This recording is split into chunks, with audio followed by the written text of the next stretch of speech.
In today's video, I got my good buddy Deontay behind the camera as we're in pursuit of a late season doe on one of his farms. Unfortunately, no does came into range, but we did have a group of bucks bedded 50 yards behind us. Here's some clips from the hunt.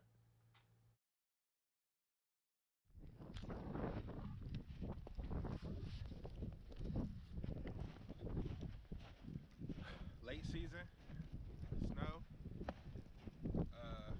Me and Deontay out here at his property. He got permission to hunt and trying to get a doe. So we're running a little late, so we're gonna start walking. Got a little walk on our hands.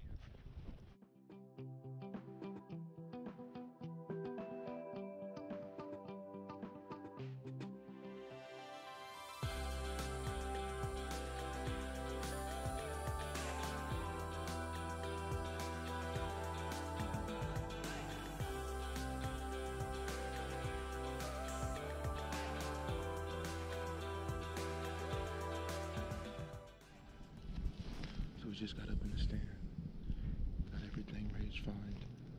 He explained to me where the deer usually come from, but the wind in our face. So I got 2.5 hours left of daylight.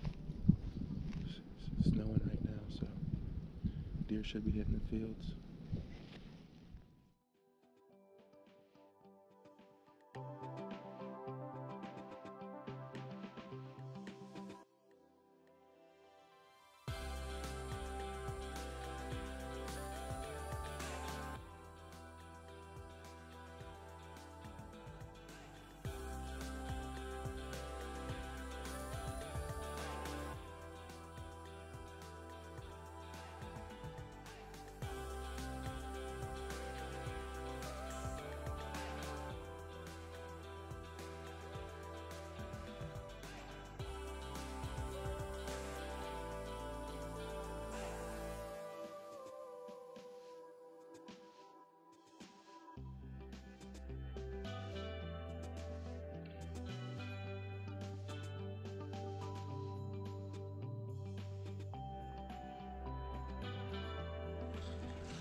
So after we got in the stand, we were